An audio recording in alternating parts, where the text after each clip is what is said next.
ಮಂಗಳೂರಿನ ತಣ್ಣೀರುಬಾವಿ ಬೀಚ್ನಲ್ಲಿ ಏಪ್ರಿಲ್ 13ರಂದು ನಡೆದಿದ್ದ ಸುಲಿಗೆ ಪ್ರಕರಣಕ್ಕೆ ಸಂಬಂಧಿಸಿ ತಲೆಮರೆಸಿಕೊಂಡಿದ್ದ ಆರೋಪಿ ಕಸಾಬಾ ಬೇಂಕ್ರಿಯ ನಿವಾಸಿ 33 ವರ್ಷದ ಚಂದು ಹಾರಿಸ್ನನ್ನ ಪೊಲೀಸರು ಬಂಧಿಸಿದ್ದಾರೆ.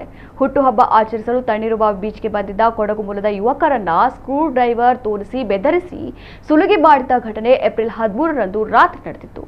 ಈ ಪ್ರಕರಣದಲ್ಲಿ ಆರೋಪಿಗಳಾದ ಕಸಾಬಾ ಬೇಂಕ್ರಿಯ 24 ವರ್ಷದ ಮೊಹಮ್ಮದ್ ಸಿನಾನ್ ಮತ್ತು 22 ವರ್ಷದ ಜಾಹಿರ್ ನಿಸಾರ್ ಎಂಬ ಇಬ್ಬರನ್ನ ಪಡಂಬೂರು ಪೊಲೀಸ್ ನಿರೀಕ್ಷಕ ಸಲೀಂ ಅಬ್ಬಾಸ್ ನೇತೃತ್ವದ ತಂಡವು ಅದೇ ದಿನ ಬಂಧಿಸಿತ್ತು. ತಲೆಮರೆಸಿಕೊಂಡಿದ್ದ ಆರೋಪಿ ಚಂದು ಹಾರಿಸ್ನನ್ನ ಇದೀಗ ಬಂಧಿಸಲಾಗಿದೆ. ಬಂಧಿತರಿಂದ ಬೈಕ್ ಹಾಗೂ ಸುಲಿಗೆ ಮಾಡಿದ್ದ ಬೆಲೆ ಬಾಳುವ ವಸ್ತುಗಳನ್ನು ವಶಪಡಿಸಿಕೊಳ್ಳಲಾಗಿದೆ.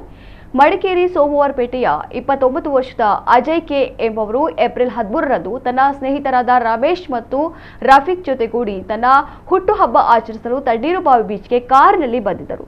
ಬೆಳಕಿನ ಜಾವ 2:30ರ ಸುಮಾರಿಗೆ ದಾರಿ ತಪ್ಪಿ ಕಸಾಬಾ ಬೇಕರಿ ಕಡೆಗೆ ಹೋಗಿದ್ದಾಗ ರಸ್ತೆಯಲ್ಲಿ ನಡೆದುಕೊಂಡು ಹೋಗ್ತಿದ್ದ ಇಬ್ಬರು ಯುವಕರನ್ನ ವಿಳಾಸ ಕೇಳಲು ಮಾತನಾಡಿಸಿದ್ದರು.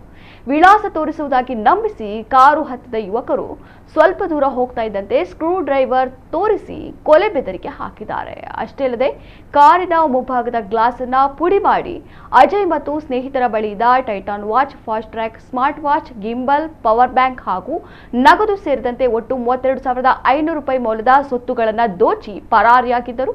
ಆರೋಪಿ ಬಂಧಿತ ಚಂದು ಹಾರಿಸ್ ಸಾಮಾನ್ಯ ಅಪರಾಧಿ ಅಲ್ಲ. ಈತನ ವಿರುದ್ಧ ದಕ್ಷಿಣ ಕನ್ನಡದ ವಿವಿಧ ಠಾಣೆಗಳಲ್ಲಿ 30ಕ್ಕೂ ಹೆಚ್ಚು ಕ್ರಿಮಿನಲ್ ಪ್ರಕರಣಗಳು ದಾಖಲಾಗಿವೆ. ಈತನ ವಿರುದ್ಧ ಪಣಂಬೂರು ಠಾಣೆಯಲ್ಲಿ ಈಗಾಗಲೇ ರೌಡಿ ಪಟ್ಟಿ ತೆರೆಯಲಾಗಿದ್ದು ನ್ಯಾಯಾಲಯದಿಂದ 3 ವಾರೆಂಟ್ ಕೂಡ ಜಾರಿಯಾಗಿದ್ದವು. ಸದ್ಯ ಪೊಲೀಸರು ಸುಲಿಗೆ ಮಾಡಿದ ಎಲ್ಲಾ ವಸ್ತುಗಳನ್ನು ವಶಪಡಿಸಿಕೊಂಡಿದ್ದು ಆರೋಪಿಯನ್ನ ನ್ಯಾಯಾಲಯಕ್ಕೆ ಹಾಜರುಪಡಿಸಿದ್ದಾರೆ.